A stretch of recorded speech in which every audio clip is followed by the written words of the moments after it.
Well guys, about an hour ago I had a spell, don't know exactly what happened. I started getting where I couldn't see straight and all that, and I couldn't walk, couldn't stand. And Wanda has taken me to an emergency room in another town from the one we've been going to. And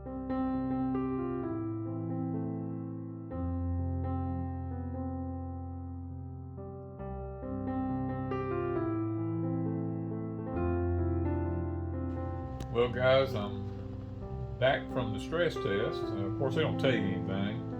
I'm waiting on an echocardiogram now.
Well guys, we're back out here this morning.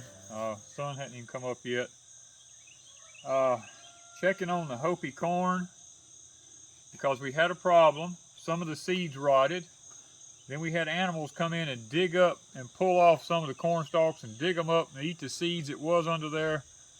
So we had a couple of different issues there we had to deal with, and now we've got Hopi corn in all different stages. And because of the intense heat, we're getting a few afternoon showers now. What we're facing is the grass is starting to come up in it. And it's all different ages and stages. I mean, you can see here, the grass is starting to come up all around it here now. And it's either, I've either got to go through here and hoe it. I didn't want to have to hoe it. I was hoping I could come in and run the plow down through here, but what I might have to do is go and hoe around each section of corn and just plow the middles out. But now I want to show you something. We left a little bit of the Danny corn over here that came up. It's funny that nothing really messed with it.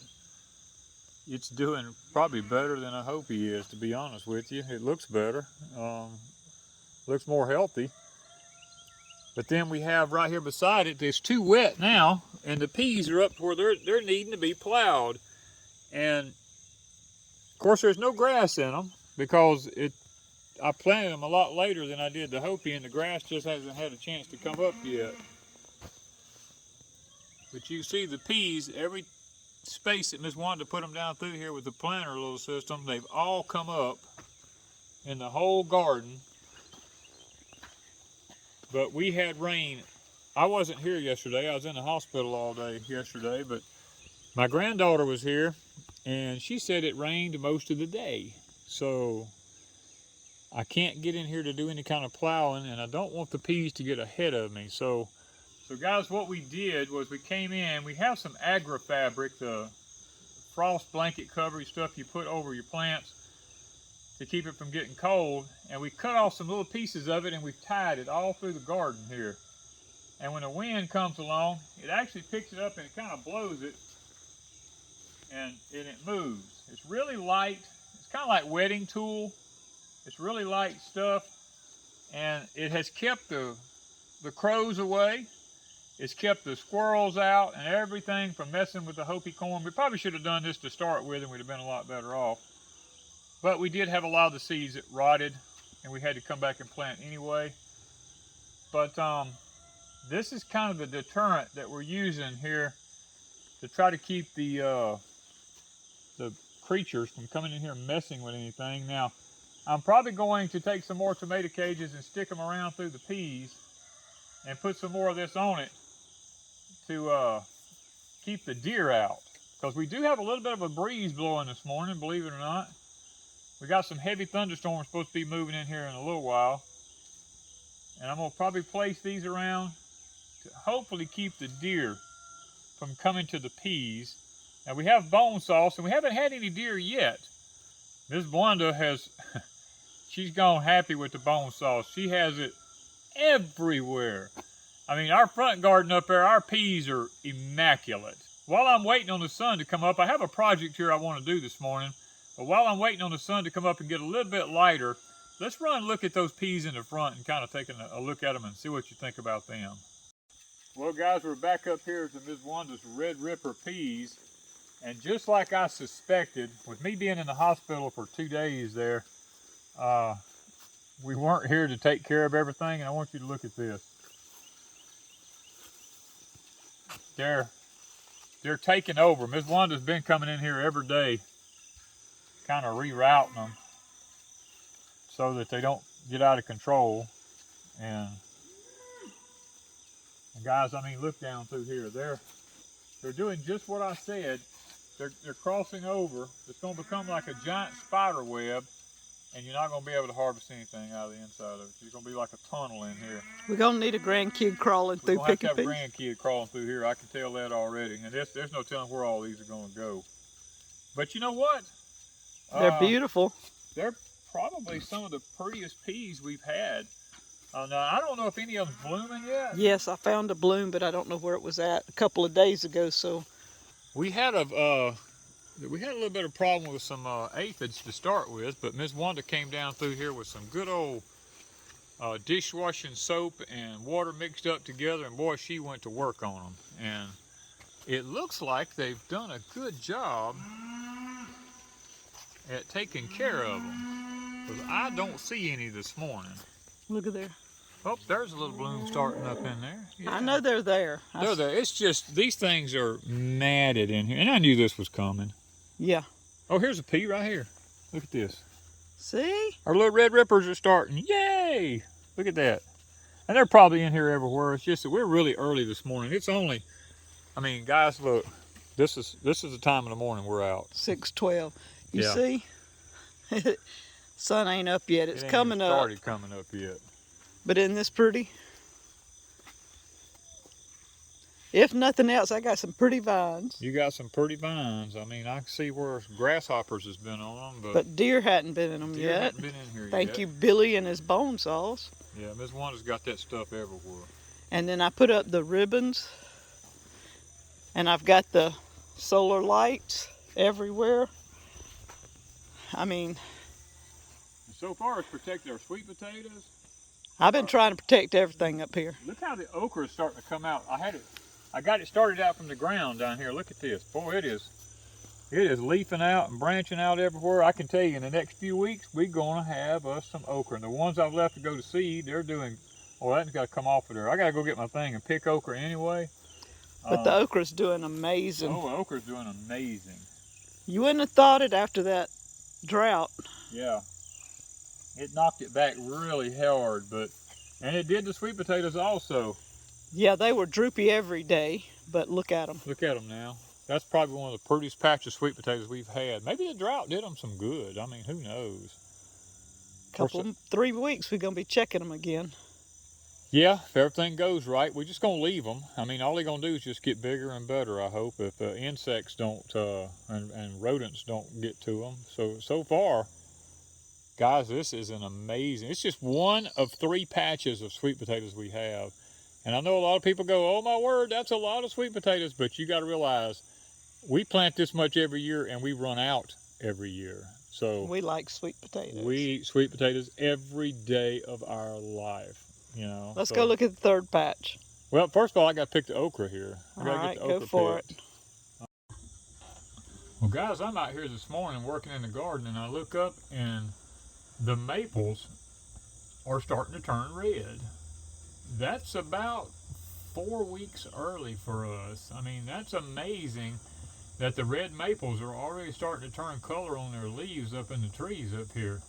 And I also turned around and noticed behind me that the gums are actually starting to turn. This is the black gums we have here in the yard, guys. It's starting to turn colors. The leaves are falling off. We got one right here, and then over here, come on over, right there, is another one. And Actually, there's another one over in behind it, right there. All the leaves on them are starting to turn red, and they're falling on the ground like crazy. I mean, look at all the leaves that's falling here on the ground. This is about 3 to 4 weeks early for us. I mean, that's kind of strange. Now, our morning temps has been around 71 to 73 degrees, and that's not normal for July. August. Well, it started in July. All the month of July it was in the low 70s. And in August, today is August the 5th, it was 72 degrees out here this morning. This is not our typical August, I can tell you. But now the daytime temps are typical because they're in the triple digits in the heat indexes. But it's nice this morning. this morning is very pleasant. I mean, I'm enjoying it. You know, just being out of the doctor and the hospital and coming home to it cool like this. I'm really loving it. Guys, here's our other little patch of sweet potatoes here. Look at these things. We got a couple of, I call them, my daddy always called them possession weeds coming up out here. I don't know what they really are.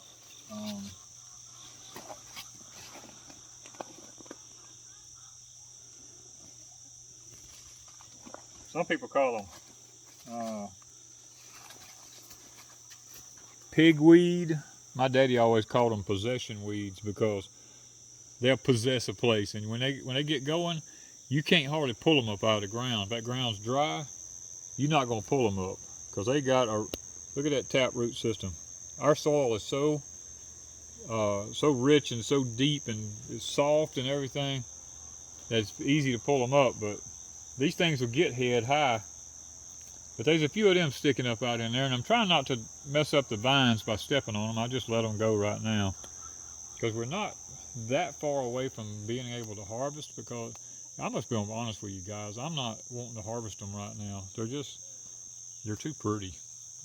When they're that pretty, to me, they probably still growing and making taters. So we're gonna wait another week or 2 or 3. I'll probably wait another. I may wait till 1st of September. According to weather. It just depends on the weather. Yeah, I may very well wait till September.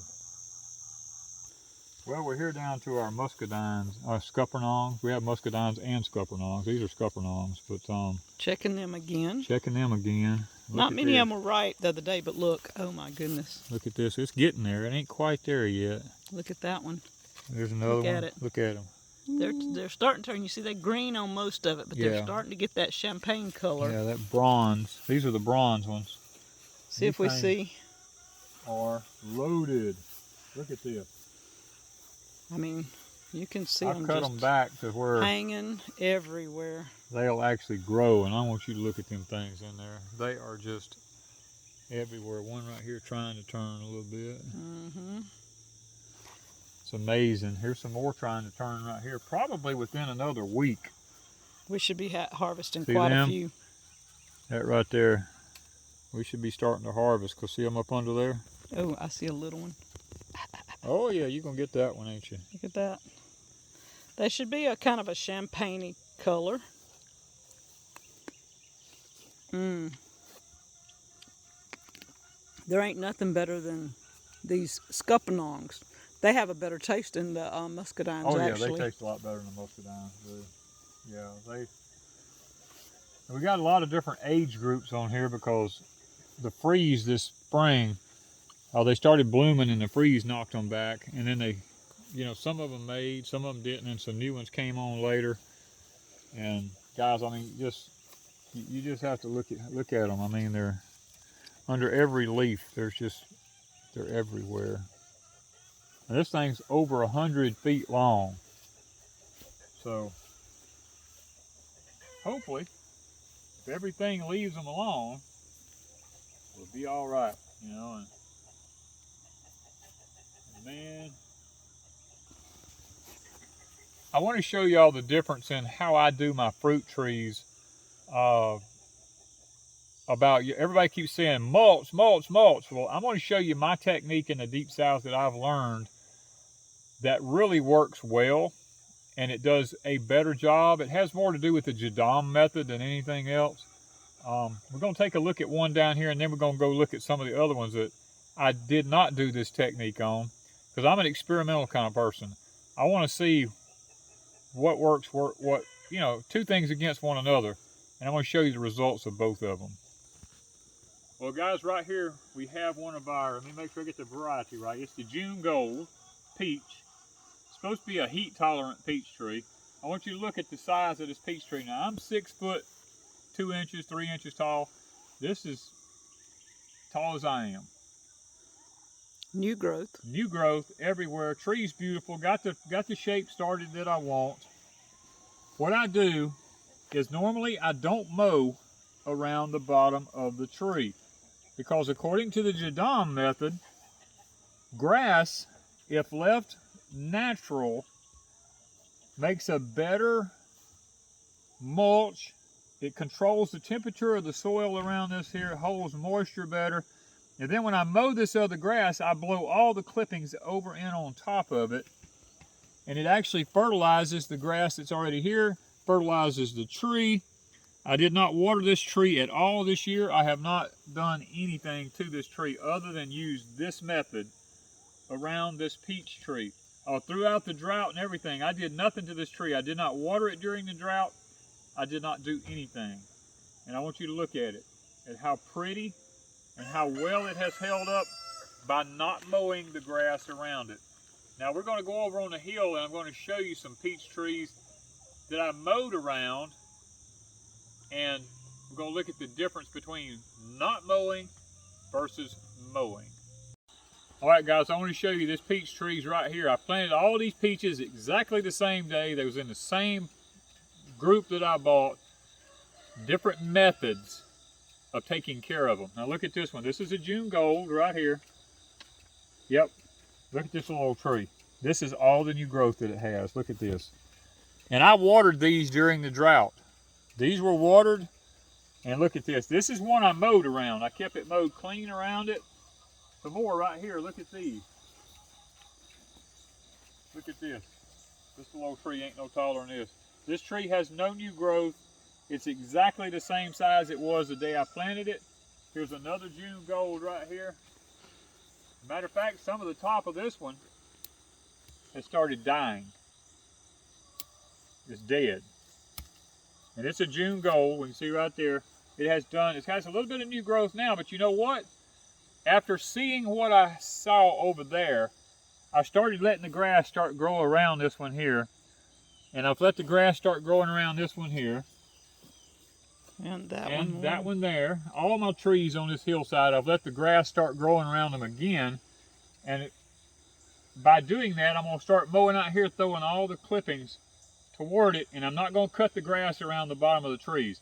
All these videos you go online and watch, they show people put Roundup around them. And then they come in and put heavy mulch around them and all that. Not necessary.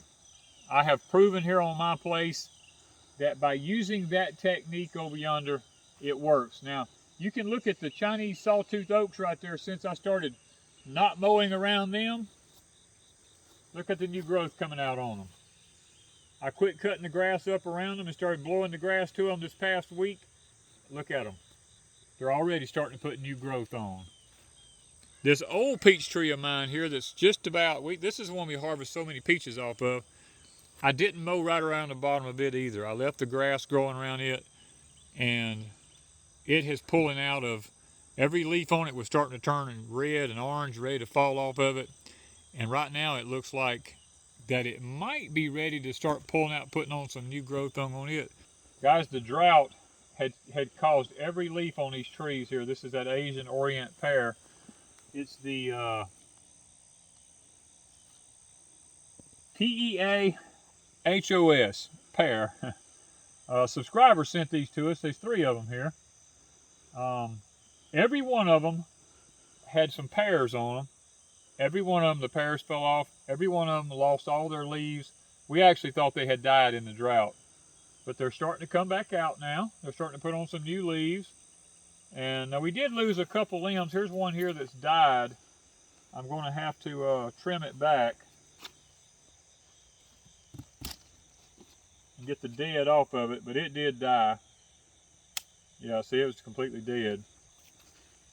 The other ones down yonder, technically, I'll be honest with you, 2 of them down there, or 1 of them, completely rebloomed and was trying to put baby pears on them. So I don't know whether it's going to actually make it or not, but I'm just excited to see they're pulling back out. So that's a plus. Now you noticed I had kept it mowed around it, trying to keep it clean, trying to keep it looking nice. Won't be no more of that. From this point forward, I'm just going to let the grass grow up around the bottom of my trees and I'll mow out a circle around it and blow it all to it. But other than that, on my videos from this point forward, you're probably not going to see me mowing around my trees until it gets to be like late fall or something like that. I may go up and mow around them for the winter time and then turn around and blow that all back on top of it. I may do that, but other than that, you just have to understand, everything on my place is not going to look like it's manicured to a T, because it's not worth it to lose my trees. Well guys, this is our pomegranate tree here. And this is out in the bald opening out here where the scalding sun hit it. And you can see it burnt the top of it, killed it back. A lot of dead on it. A lot of the blooms never did, they just didn't open up where the little pomegranates just didn't make. Got a couple right here. These just got fried by the heat and the drought, everything. But now there was some pomegranates on it, but they're not going to get any more size to them. They are what they are. This one here, even, you notice from the end of the limb right here out, this died. See, it completely died. But the pomegranates hung on, and we were kind of hoping to have some real big ones this year, but the drought hit right at the crucial time. And since then, I had it cut real clean around it, but I sense I'm letting the grass grow back up, and I'm starting to blow some grass back around it, hoping that maybe before fall gets here, it'll start pulling back out, and I can come in here and do some pruning and get rid of the dead stuff, and it'll start putting out some new growth. Because we was hoping this year the tree would have got a lot larger, but that drought hit, the flash drought's what the weather people were calling it, hit right at the key time for this thing to be actually fruiting good and everything, and knocked it back again. But we're not going to lose everything, I don't think, because these will probably make. They just won't be very big. This is what I was telling you about these pears, guys. They're starting to rebloom and everything, and you know, they're. Now this one here is a different type of pear. This is called a, I don't know how you say that. I don't know how you pronounce that name. It's an Asian pear. Let's just put it that way. One of them actually took here. Look at this. One of the little pears took. So, and a lot of them, you can see where there were blooms on it here a few weeks ago after the drought. The blooms just didn't take, but one of them took here. Some of these down here didn't take. But it tried. It tried, and it just amazes me that when it went through that extreme heat and extreme drought and all the leaves fell off, it tricked it. And I think it thought that it was summer and fall had done happened. And then when it started, everything started coming back and the heat went away, it thought springtime was here, and it was like it tried to, you know, flower back out again here. But who knows? All of them at the top up here, none of them's going to take, I don't believe. So, and plus it wouldn't have time to get ready if it did. Well guys, this morning I got my baby back out here. I just pulled her out, then letting her cool off a little bit. A subscriber made a comment to me about this muffler, and I got to doing some checking. This muffler actually goes on a riding lawnmower.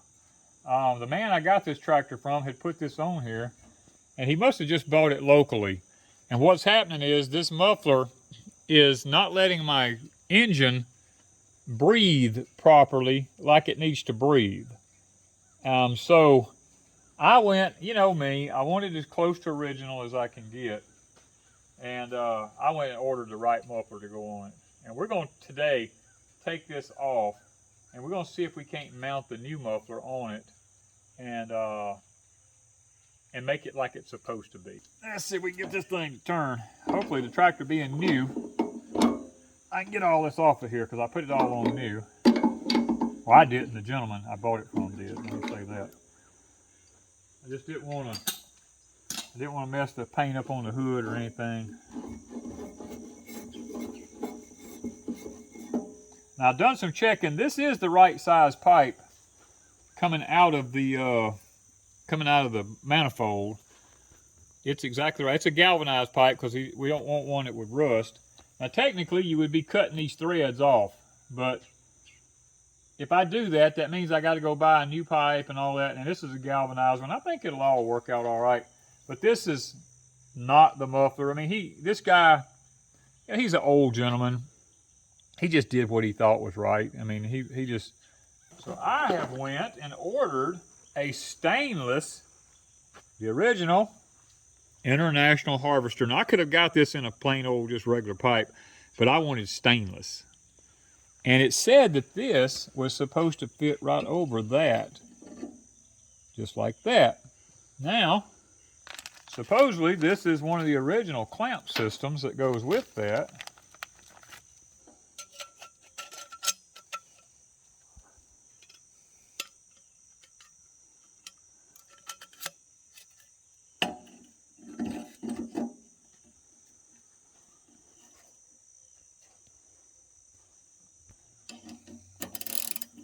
That is.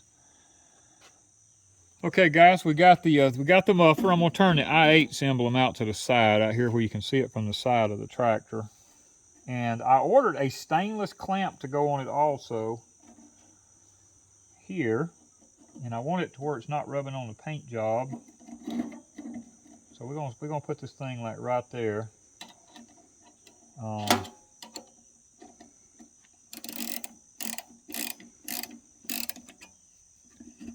As close as I can get it, like right there.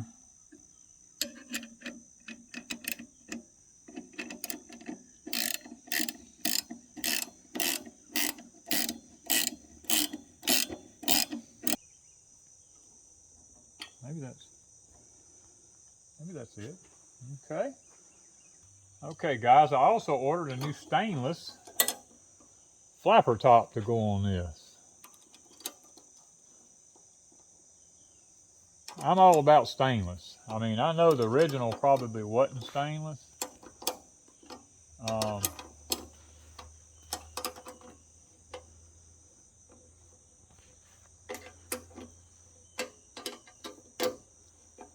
trying to get it where it's just right.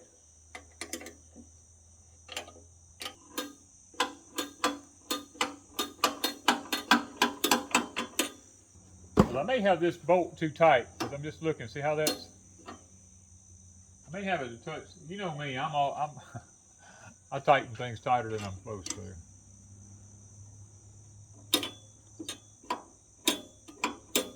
Okay. All right. Let's see if this baby's gonna. We're out of gear. Flip it on there.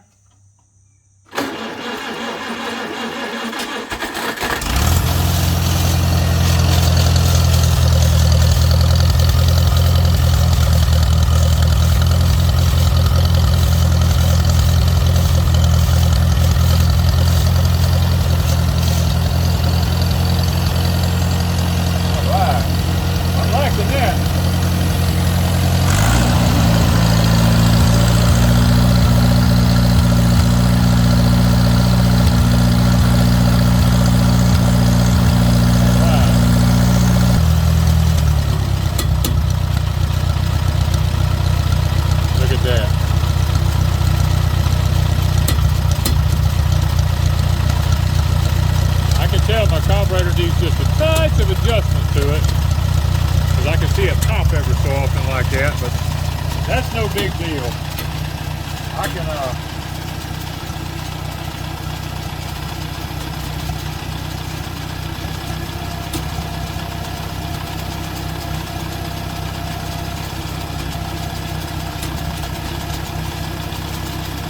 that's what I'm talking about, guys.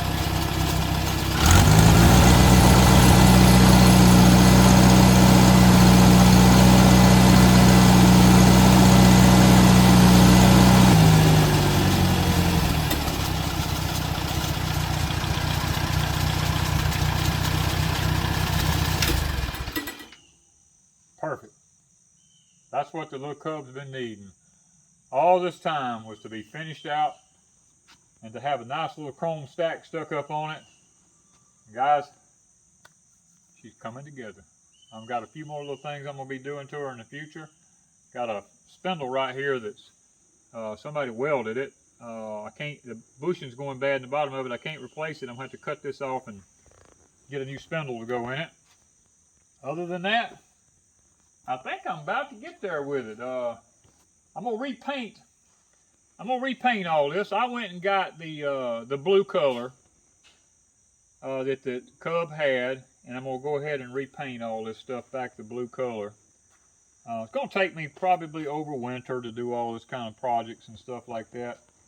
But I'm taking it one step at a time. I'm gonna repaint all the implements, the planters, everything goes on it back in the blue color that was originally on it, because I got to thinking, why not?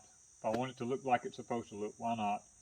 So guys, between the gardens and the cub and everything, and the sun's fixing to come over those trees right yonder, it's time for me to go tackle some more projects on the homestead here this morning while I still got a little bit of energy and while it's still a little bit cool.